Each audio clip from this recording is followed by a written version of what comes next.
Assalamualaikum warahmatullahi wabarakatuh.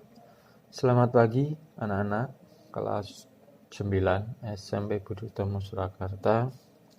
Kembali lagi bertemu dengan saya di mata pelajaran Seni Budaya semester 2. Ya, untuk semester 2 ini untuk bab yang pertama yaitu ada seni grafis.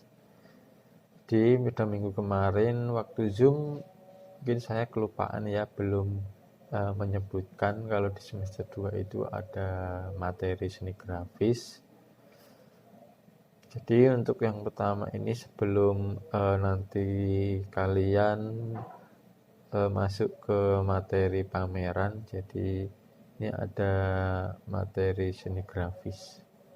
Langsung saja saya akan menjelaskan mengenai seni grafis mulai dari pengertian, teknik dan lain-lain. Nah, jadi untuk seni grafis ini adalah karya seni rupa Dwi Matra yang dibuat untuk mencurahkan ide atau gagasan dan emosionalisme seseorang dengan menggunakan teknik cetak sehingga memungkinkan pelipat gandaan karyanya. Jadi dalam seni grafis ini biasanya karyanya itu dicetak tidak hanya satu saja, jadi hanya ada beberapa cetakan. Istilah seni grafis ini dikenal juga dengan seni mencetak. Grafis berasal dari kata Yunani yaitu graphein yang berarti menulis atau menggambar.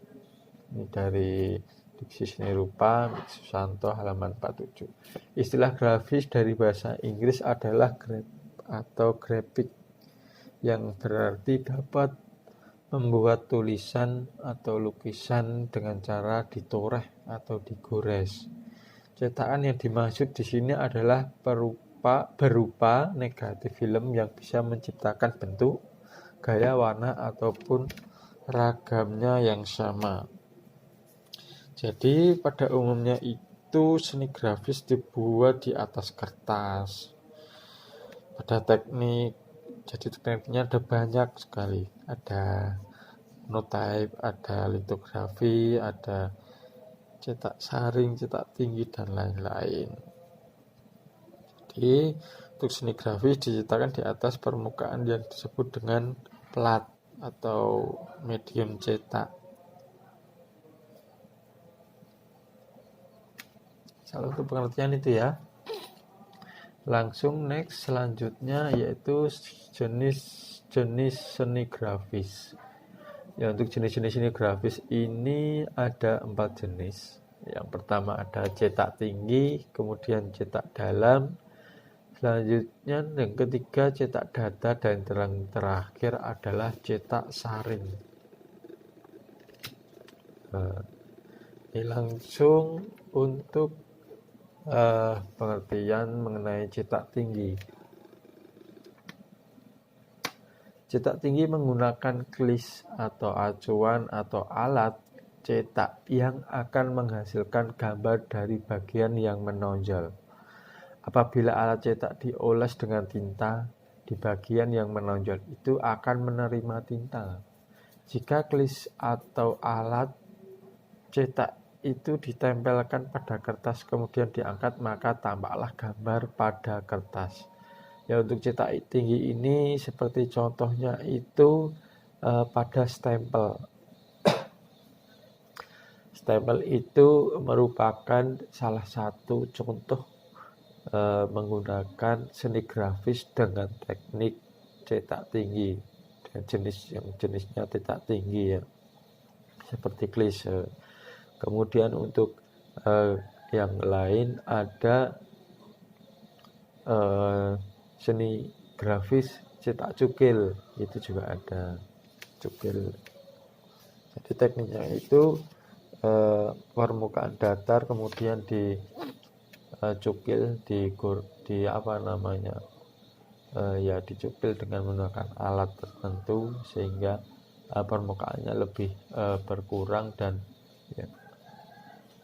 menghasilkan tonjolan-tonjolan.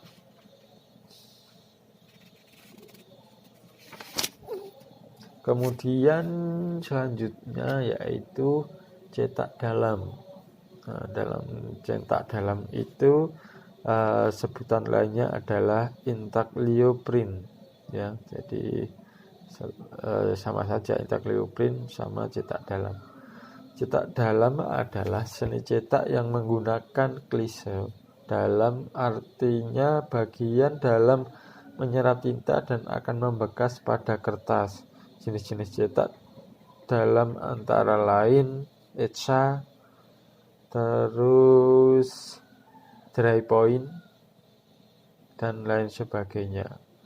Cetak dalam dibuat dengan bahan cetakan dari aluminium untuk kuningan yang permukaannya ditoreh hingga menghasilkan goresan yang dalam. Tinta lalu dituangkan, diratakan, atau dirolkan pada bagian yang dalam tersebut. Kertas yang sudah dilembabkan dengan air lalu diletakkan di atasnya. Tinta akan melekat pada kertas dan terbentuklah gambar atau tulisan sesuai yang diharapkan. Alat yang dipakai untuk menulis dapat berupa pahat grafis, paku, jarum, burin, atau logam runcing. Jadi dalam cetak dalam ini biasanya itu etsa ya. Etsa itu seni grafis menggunakan logam atau lempengan logam. Kemudian alatnya itu menggunakan paku bisa. Jadi pakunya itu digoreskan pada lempengan logam tersebut. Kalau sudah selesai menggoreskan, tinggal lempengan logam tersebut dimasukkan ke dalam cairan khusus ya. Jadi namanya apa ya, lupa. Ada cairan khusus, cairan kimia itu yang mana nanti akan menggores bagian yang sudah digores paku tadi ya. Jadi nanti akan membentuk goresan secara tersendiri, yaitu dinamakan etsa. Gitu. Terus selanjutnya cetak datar. Cetak datar atau planografi print. Cetak datar adalah teknik cetak yang menggunakan klise datar dengan prinsip saling menolak dan menerima antara tinta dan air. Cetak datar adalah memperbanyak hasil cetakan dengan media permukaan yang datar. Klise cetak ini menggunakan batu cadas atau limestone, biasa disebut dengan litografi. Selain batu, sekarang dapat juga menggunakan lempengan logam atau seng untuk memperingan proses kerja planografi atau cetak datar, di mana metrik permukaannya tetap hanya mendapat perlakuan khusus pada bagian tertentu untuk menciptakan gambar atau image. Teknik ini meliputi litografi, monotype, dan teknik digital, salah satunya cetak offset. Nah, jadi untuk cetak datar ini bisa kalian jumpai pada cetakan print offset ya. Bisa dijumpai di percetakan itu banyak sekali yang sudah bisa mencetak gambar menggunakan cetak offset. Seperti poster-poster pada brosur itu salah satu hasil dari cetak datar, jenis cetak datar, seni grafis gitu ya. Selanjutnya adalah cetak saring. Cetak saring adalah salah satu teknik proses cetak yang menggunakan screen atau layar dengan kerapatan serat tertentu. Cetak saring dikenal dengan sablon. Nah, jadi untuk cetak saring ini bisa kalian jumpai pada hasilnya, yaitu pada kaos yang kalian gunakan, yaitu sablon. Ya, sablon ini termasuk cetak saring. Jadi cetak menggunakan silk screen, layar screen dengan kerapatan serat yang berbeda-beda. Jika kaos menggunakan T berapa, kemudian untuk yang menyablon di plastik itu menggunakan T yang lebih dari 100 T, seperti itu. T itu adalah kerapatan serat pada bagian screen gitu, cetak saring. Ya ini insya Allah untuk jenisnya ini saja. Insya Allah cukup sekian ya untuk materi seni grafis. Jadi hanya saya jelaskan mengenai pengertian dan jenis-jenisnya saja. Untuk alat dan bahannya nanti insya Allah minggu depan sekalian video mengenai pembuatan seni grafis. Untuk tugas grafis ini insya Allah ya, jadi insya Allah prakteknya itu antara cetak tinggi atau cetak saring. Jadi antara dua itu nanti kalian insya Allah akan saya jelaskan untuk cara membuatnya ya. Untuk cetak tinggi nanti bisa menggunakan bahan-bahan alamiah yang mudah dicari, karena kalau menggunakan hardboard itu mungkin takutnya kalian susah mencari, karena hardboard itu sebenarnya mudah, banyak juga di beberapa toko alat tulis, tapi nggak semua menjualnya. Takutnya kalian nanti kesusahan mencari bahan tersebut, ya malah kurang bagus ya. Mending insya Allah nanti menggunakan bahan-bahan alam seperti ketela, singkong, terus wortel dan lain-lain. Jadi tekniknya sama gitu ya. Untuk materi seni grafis pada pertemuan kali ini cukup sekian. Saya mengucapkan terima kasih. Alhamdulillah jazakumullahu khairan. Oh ya, untuk tugasnya, nah ini kelupaan tadi. Untuk tugasnya untuk kelas 9, Amal Soleh merangkum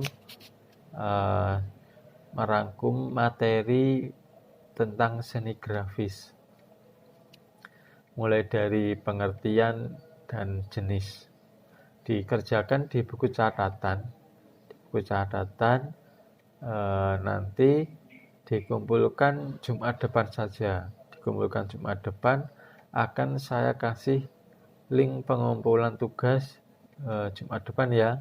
Jadi linknya tidak hari ini, tapi linknya itu Jumat depan untuk mengumpulkan tugasnya dan merangkum materi seni grafis. Nanti dikerjakan di buku catatan gitu ya. Insya Allah semua paham ya. Jika nanti ada pertanyaan yang ditanyakan, silahkan WA ke Pak Idrus. Insya Allah akan saya balas satu persatu. Oke, insya Allah cukup sekian. Buat anak-anakku, jangan lupa selalu tetap mematuhi protokol kesehatan, mulai dari 3M, 4M, sampai 5M ya. Semua harus dipatuhi karena itu untuk kebaikan kita semua juga. Itu cukup sekian. Wassalamualaikum warahmatullahi wabarakatuh.